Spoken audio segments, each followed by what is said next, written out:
What? Prince Harry and his missus are bullies. Bullies, I tells you.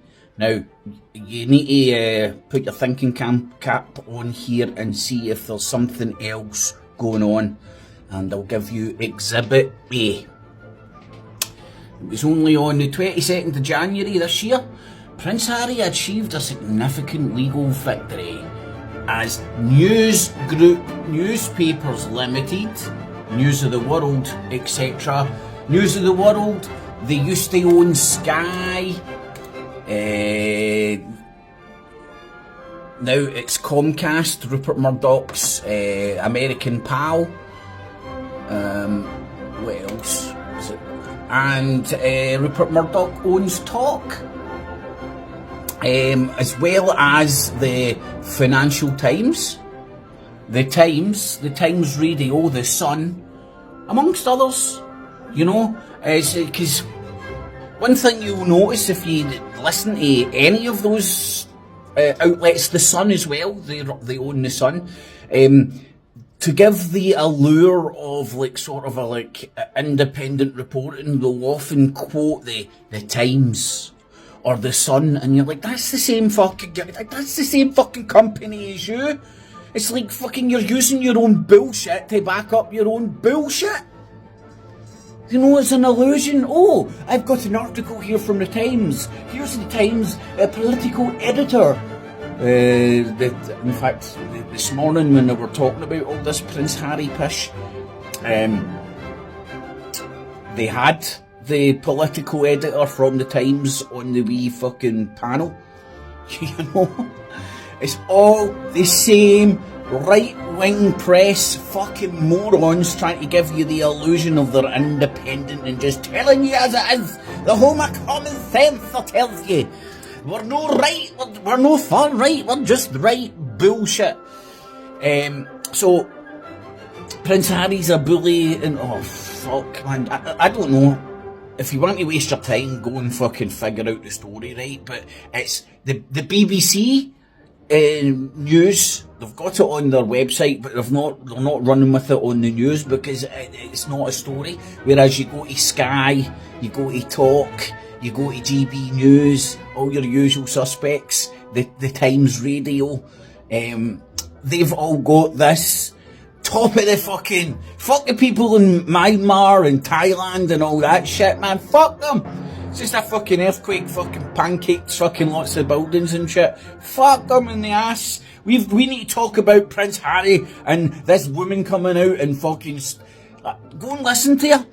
She says that she's a fucking lawyer. She said a lot without saying Sweet Fanny Adams. And obviously using the buzzwords bullying, harassment, misogyny. Right? So she's not calling Prince Harry a misogynist or pointing to any of his behaviours being misogynist, but what she said is, I do believe that people, the trustee members treated me different to the former chair. That's her evidence of misogyny. No, because you're a fucking jumped up fucking cow. You know what I mean? If you're a fucking fandan, you get treated like a fandan no matter what's between your fucking legs, hen.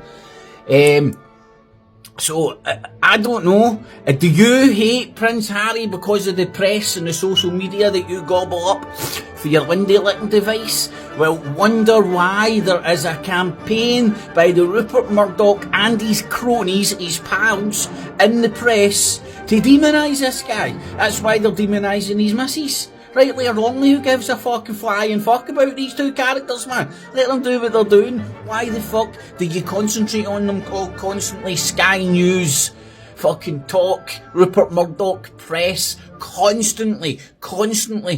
Why? Oh, that's right, because Prince Harry fucking took these to court for your scumbag fucking ways of hacking anybody and every cunt's fucking phone, voicemails, back in the day, getting caught, including I think it was a wee lassie, I think this happened a few times, a wee lassie was murdered and they hacked the mum's phone.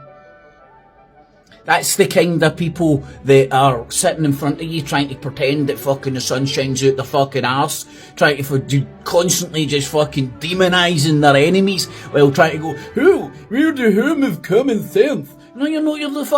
You're Rupert Murdoch's gimps. You have political editors that got Rupert Murdoch and his business partner interests cocked right down their throat to make sure that they fucking toe the party line, and they have meetings.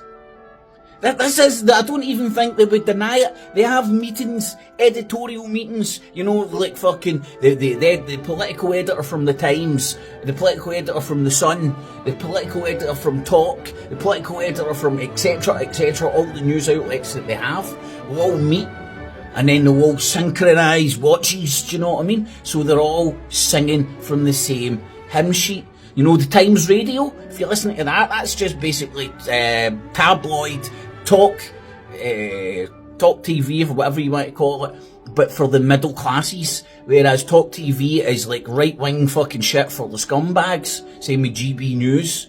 You know, fucking, "Oh, Nigel Farage is already drinks the pint, he drinketh the pint, he smoketh the fag, he's one of the people." Fucking hell, man, are people that easily swayed? Yes. Parlour tricks, fucking YouTube fucking stunts, fucking talking heads on the fucking, I bet you.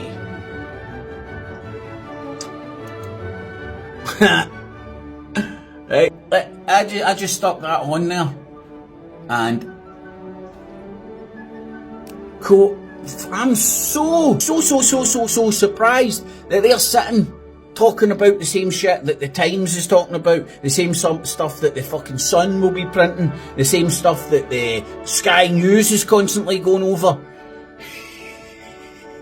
You know, they've synchronised watches, and Prince Harry is a target because he took them to court and won, because they were scumbags. And if you think they're still not doing practices like that, think again. And you want to trust these people for your fucking news and your opinions and fucking what weighs up when it comes to brown people and boats and shit? Surely to God, man, people can see through that shite. I can barely bring myself to listen to it anymore, man. Wee small snippets, and I'm like, fuck, this is sad and pathetic. And to think there was one point in my journey that I fucking actually thought that fucking that had some merit, because it wasn't telling me what the BBC was telling me, you know.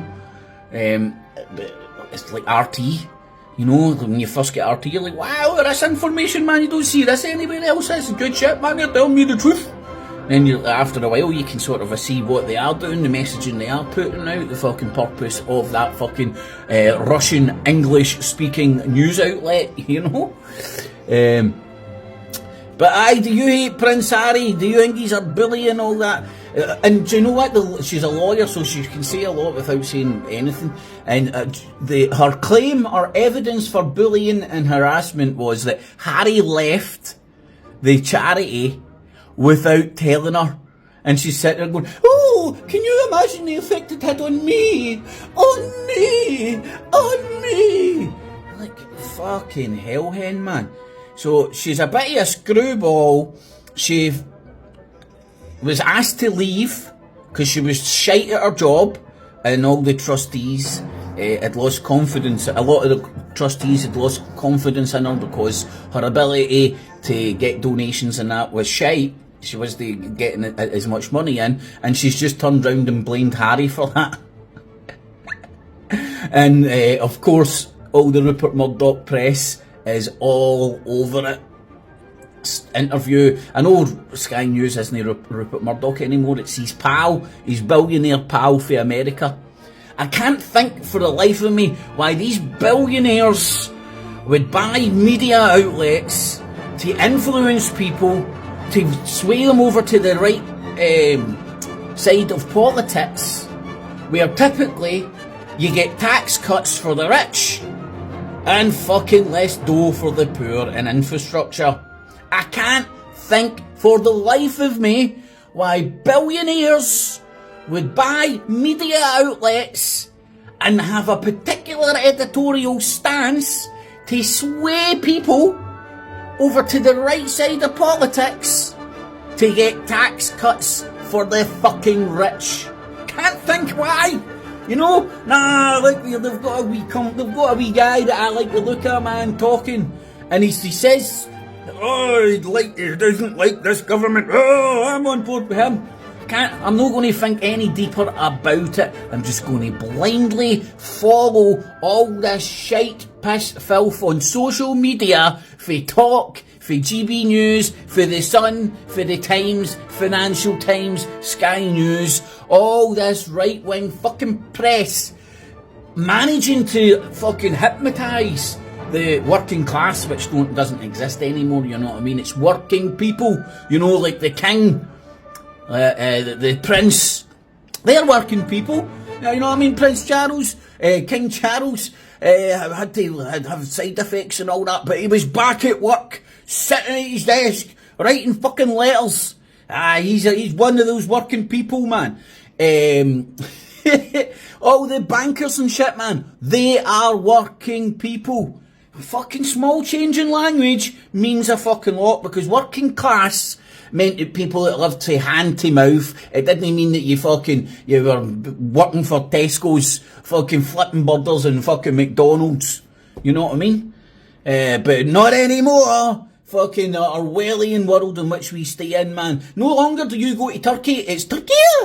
No longer do you have a chicken Kiev, it's a chicken Kiev.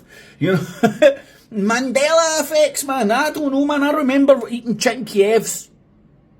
Just saying. And I remember when people were going on holiday, they went on holiday to Turkey. Not Turkey. Fucking.